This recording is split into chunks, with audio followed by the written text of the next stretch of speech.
Voilà, des chocs d'idées jaillit la lumière. Mesdames et messieurs, bonjour, c'est les vôtres. Je ferme écouter, journaliste Mbuka Congo. Compte tenu, il y a assise, il y a deuxième phase, il y a état généraux de la justice, mesdames et messieurs. Donc, on a échange. Ndenge nini ba panéliste ba pese makanisi na bango ndenge nini ba éminent professeur il y a droit constitutionnel ndenge nini ba magistrat bazali ko échanger autour de cette thématique. La justice congolaise est malade, quelle thérapie pour la guérir? Beaucoup là bongo ba différentes interventions, professeur Mbata, honorable Amer Mende ou a pesi li kansinae pour dire que ba magistrat bazali lokola ilte na kati ya océan bolanda ndenge nini bandongwanaki tout au long il y a déroulement, il y a état généraux de la justice que Mibungu na centre financier de Kinshasa.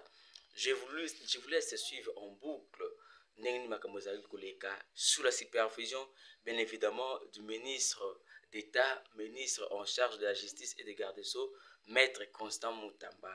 Souvenez-vous que ces assises ont été lancées officiellement par le chef de l'État Félix Antoine Tshisekedi Tshilombo, dont le seul souci et le seul but de redresser, de guérir notre justice, car la justice élève une nation, dit-on. Suivez et surtout, n'oubliez pas de vous abonner. Parce que vous parlez de la ville pauvre de Kinshasa, parlons-en, qui a été conçue pour 500 000 personnes.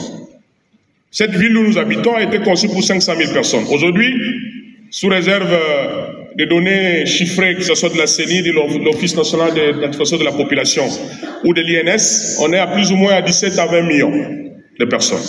Mais avec les mêmes routes.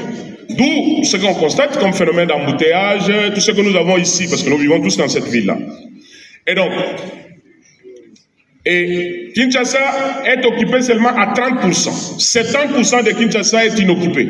Voilà pourquoi vous constatez, dès que vous dépassez l'aéroport, vous avez des espaces qui, pour certains, ce sont des concessions ordinaires, des gens qui ont acquis les droits d'amphithéose, les droits d'usage, les droits de superficie, mais ils ont transformé ces espaces à des destinations autres que celles pour lesquelles on leur avait octroyé les droits de jouissance ou les droits d'abouzus, la bouzous sur ces espaces-là.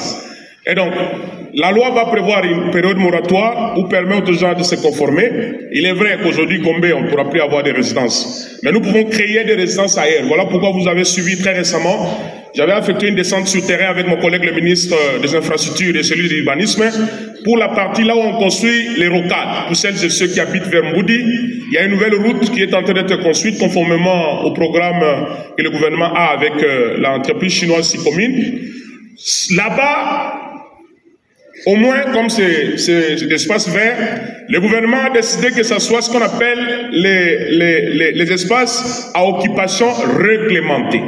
Et c'est ici l'occasion de cette tribune, j'en profite pour vous informer. Celles et ceux qui ont des terrains vers cette partie-là, là où la rocade passe, je vous préviens qu'il y a un plan, parce qu'il y a un zonage qui s'est fait, il y a une cartographie qui va être rendue publique, il y a un arrêté interministériel qui va être signé. Si la parcelle dont vous détenez des droits, on ne va pas, en tout cas le gouvernement n'a pas l'intention de violer lui-même la loi qu'elle a mise en place, mais on va vous demander, si dans la cartographie, là où vous avez votre terrain, ça tombe sur un lieu, par exemple, que nous avons prévu la construction d'une station d'essence, vous serez dans l'obligation de n'ériger à cet espace qu'une station d'essence. Si dans cet espace, c'était prévu un aire de repos, alors vous devez aménager ça pour que ça soit un aire de repos. Je vous préviens déjà, si vous n'avez pas de moyens, l'État va exproprier, parce qu'il y a la loi pour l'expropriation pour cause d'utilité publique. Et donc, la matérialisation du concept de l'aménagement du territoire, ça va commencer par les rocades. Mais les autres espaces, il y a toute une étude qui est déjà en cours pour intégrer les contraintes sociales. Mais soyez rassurés, Maître Oscar, que vous ne recevrez pas de consultations de personnes que nous allons violer les droits. Nous veillerons à ce que les droits des uns et des autres soient préservés parce que la Constitution le dit. Rapidement, pour la question des... Il faut supprimer le Conseil supérieur de la magistrature et le remplacer par le Conseil supérieur de la justice.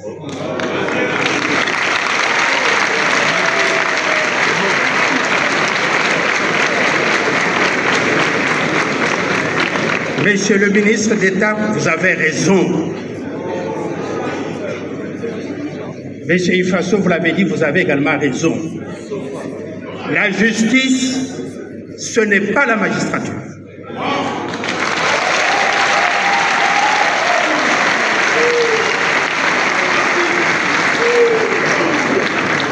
La justice, c'est une fonction régalienne de l'État congolais.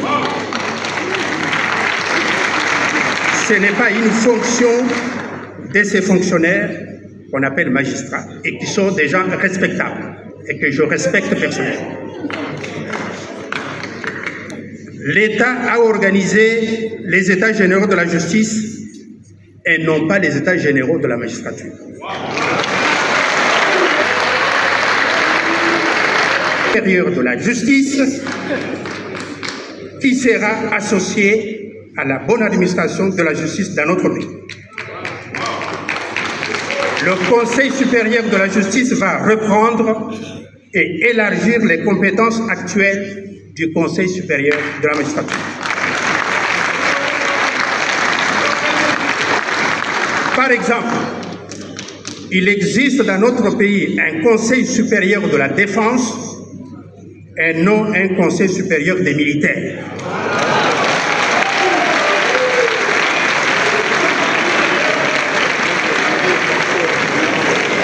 Qui traite des questions liées à la défense du pays qui est une fonction régalienne de l'État. Mesdames et messieurs, la devise de notre pays commence par justice et puis paix, travail. Nous avons un ministre de la justice et non un ministre de la magistrature. Donc,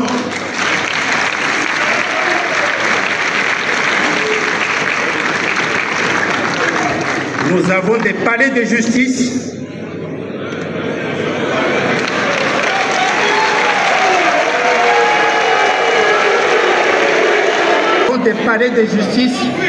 et non pas des palais de magistrature.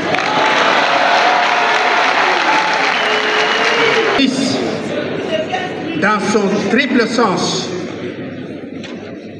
de vertu, la justice fait partie des 4 vertus cardinales, à côté des 3 vertus théologales. Et la justice, fondement de l'état de droit et non de la magistrature, mérite bien un Conseil supérieur de la justice. Deuxième réforme. Je vais essayer de répondre aux questions qui m'ont été posées, mais d'abord en reprenant 3 choses. Premièrement, parce que les gens sont référés au droit constitutionnel, je répète ce que j'ai toujours dit. Tout le monde n'est pas constitutionnaliste. Et tout juriste n'est pas constitutionnaliste. Donc qu'on se mette d'accord. On ne fait pas du droit constitutionnel de TikTok ou des réseaux sociaux. Donc on doit être précis là-dessus. Et je dis également une chose. Le français facile. Il y a des comparatifs quand on étudie le français pour nous autres qui étions au séminaire. Quand j'ai dit que cette constitution, j'ai vu beaucoup d'images circuler, le pauvre Mbata, et merci de m'avoir donné cette occasion-là. Cette constitution que je tiens dans ma main est au jour d'aujourd'hui la meilleure depuis l'indépendance. Où est la contradiction du pauvre Mbata? Comparée à la loi fondamentale, elle est meilleure. Comparée à la constitution de 64, elle est meilleure. 67, elle est meilleure. Je ne peux pas voir comment les intellectuels peuvent s'acharner, prendre les images des réseaux sociaux, voilà le pauvre Mbata. Non, je n'ai pas dit qu'elle est intouchable. Je n'ai jamais dit ça. Et il n'y a aucune contradiction de position des universités. Je m'en vais maintenant aux questions. Parce que ça, c'est une bonne occasion que vous m'avez donnée. Crispin Ngandou, meilleure que celle de 60. Voilà. J'avance. Monsieur Crispin Ngandou me pose la question sur le pouvoir judiciaire qui est indépendant. Le ministère public a été exclu du pouvoir judiciaire. Et où est-ce que vous mettez maintenant le parquet? Et pourquoi les magistrats, vous voulez vous initier dans les attributions des magistrats? Une chose d'abord. La théorie de séparation du pouvoir que vous avez appelée de John Locke, que vous avez appelée de Montesquieu, il a beaucoup évolué. Et d'abord, c'est un droit constitutionnel américain, avec ce problème de checks and balances, qui vous dit clairement que la séparation des pouvoirs n'est jamais absolue. Donc on ne devrait pas, en ce temps, s'en tenir aux idées traditionnelles de Montesquieu qui sont dépassées en droit constitutionnel. Ça, c'est une précision claire. Où est-ce que vous mettrez les nouveaux corps qui sont nés, comme la CENI, comme le CESAC? Mais il y a des développements, la théorie que vous aviez apprise quand vous étiez étudiant, est en train d'être remaniée et n'est pas absolue. Donc ici, je reprends le pouvoir, le ministère public a été effectivement exclu du pouvoir judiciaire. Il n'est pas indépendant. L'indépendance ici, même relative, elle ne s'applique qu'aux magistrats du siège. Et le ministre de la Justice a le pouvoir d'injonction sur les magistrats du parquet, pas sur les juges. Et le statut, c'est depuis toujours, ça n'a pas changé. Est-ce que vous avez changé ce texte-là? Il exerce son pouvoir d'injonction d'après les textes qui vous régissent, à moins qu'on puisse les changer aujourd'hui. J'avance. Le magistrat, le membre de l'Association internationale